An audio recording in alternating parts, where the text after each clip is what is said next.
2월 21일 오늘의 말씀은 누가복음 5장 27절에서 39절입니다. 그 후에 예수께서 나가사 뢰이라 하는 세리가 세간에 앉아 있는 것을 보시고 나를 따르라 하시니 그가 모든 것을 버리고 일어나 따르니라. 뢰이가 예수를 위하여 자기 집에서 큰 잔치를 하니 세리와 다른 사람이 많이 함께 앉아 있는지라.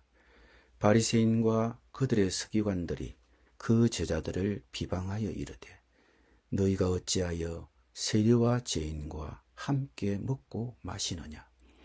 예수께서 대답하여 이르시되 건강한 자에게는 의사가 쓸데없고 병든 자에게라야 쓸데있나니 내가 의인을 부르러 온 것이 아니요 죄인을 불러 회개시키려 왔노라.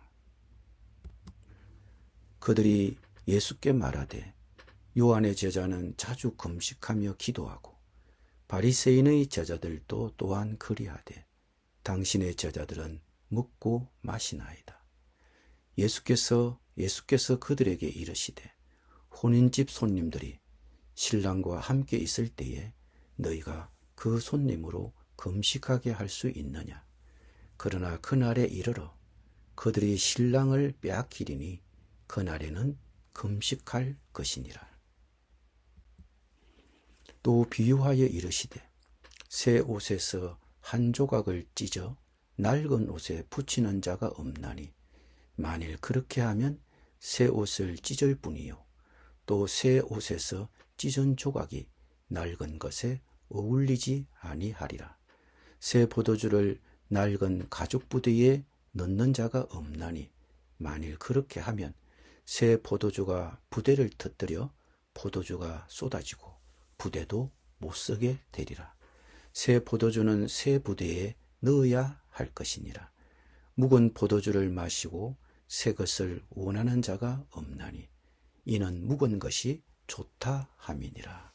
아멘.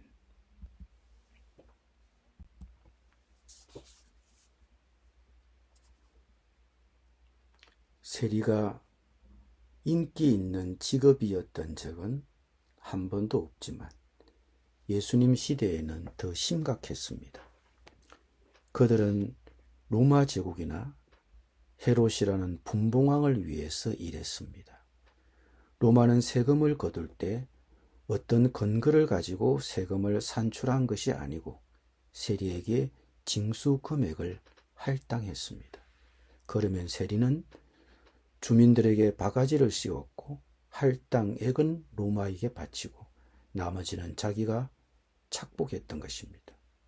거기에다가 로마의 앞잡이 노릇을 하니 이스라엘 사람들의 눈에는 민족의 반역자나 다름이 없었습니다.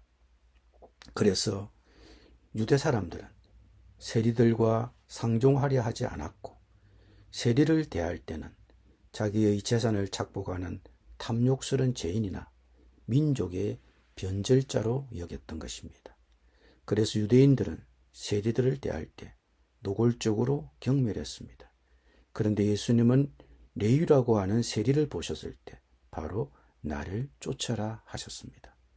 그리고 그 세리가 베푼 잔치에 참여하여 다른 세리들과 더불어 음식을 먹었습니다.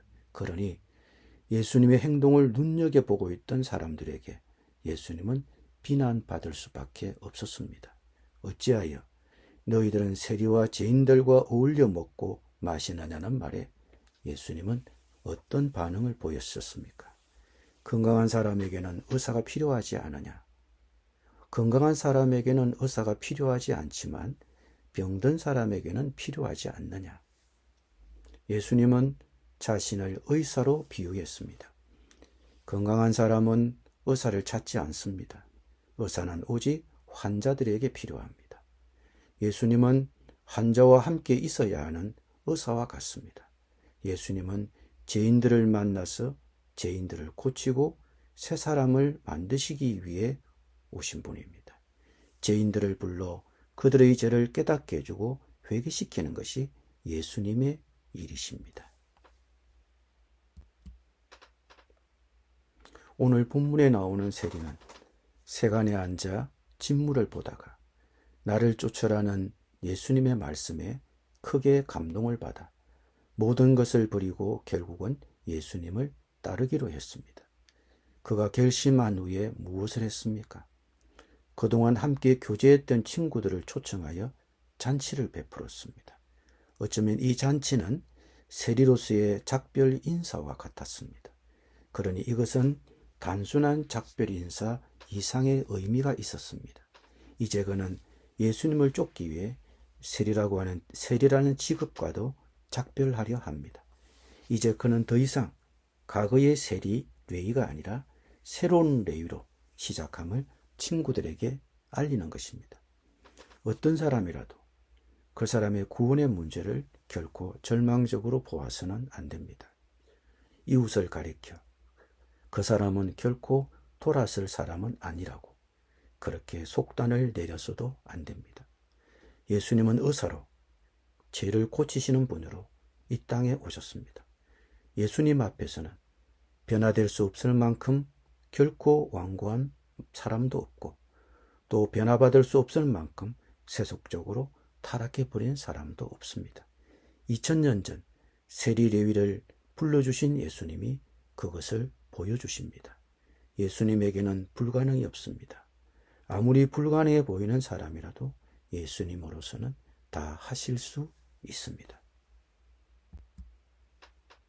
그 당시 죄인으로 지탄받던 세리들과 함께 예수님의 식사하시던 모습을 본 바리새인과 서기관들은 예수님과 그를 따르는 제자들의 신앙의 자세에도 의문을 제기했습니다. 예수님이 열어주신 새 시대를 그들이 이해하지 못했기 때문입니다. 그들에게는 근본적인 변화가 필요했습니다. 예수님은 새 옷의 찢은 조각을 낡은 옷에 덧댈 수 없고 새 포도주를 낡은 가죽 부대에 넣을 수 없다고 하셨습니다. 예수님의 비유의 핵심은 분명합니다. 예수님의 새 가르침을 옛 신앙 전통에 맞추어 보려고 하는 것은 소용없다는 것입니다. 자기의 신념이나 가치에 인생을 바치고 살아왔던 사람들이 흔쾌히 충성의 대상을 바꾸는 것은 쉽지 않습니다. 오히려 자기가 아는 사실, 자기에게 익숙한 가치관과 세계관에 안주할 가능성이 훨씬 높습니다. 그들은 선뜻 자기들의 생각과 자기들의 가치관을 내려놓지 않습니다. 오늘날 세상에도 우리에게 익숙한 가치관과 철학이 있습니다. 그러나 성경은 우리에게 강하게 도전합니다. 덧대어서 될 것이 아니다. 예수님의 가르침을 통째로 수용하든지 통째로 거부하든지 그 길밖에 없습니다. 예수님을 인정하는 것에서부터 출발해야 합니다. 예수님이 이 땅에 오신 목적이 무엇입니까? 32절입니다. 나는 의인을 부르러 온 것이 아니라 죄인을 불러 회개시키려 왔다. 이것이 성경의 큰 주제입니다. 예수님은 죄인을 구원하시기 위해 이 땅에 구주로 오셨습니다. 우리는 무력한 죄인입니다. 그러므로 예수님이 구주로 이 땅에 오신 것을 인정해야 합니다. 우리가 이 진리를 깨닫고 회개하고 돌이킨다면 우리에게 구원이 약속되어 있습니다. 그러나 스스로 어렵게 여긴다면 예수님은 우리를 위해 아무것도 해 주실 것이 없습니다. 그러나 자신을 죄인으로 고백할 때 예수님은 우리를 회개하도록 도와주실 것입니다. 기도드립니다. 주님, 사람들이 자신들의 생각을 내려놓고 예수님이 선포하신 구원의 복음을 받아들이게 하여 주옵소서. 예수님의 이름으로 기도드립니다. 아멘.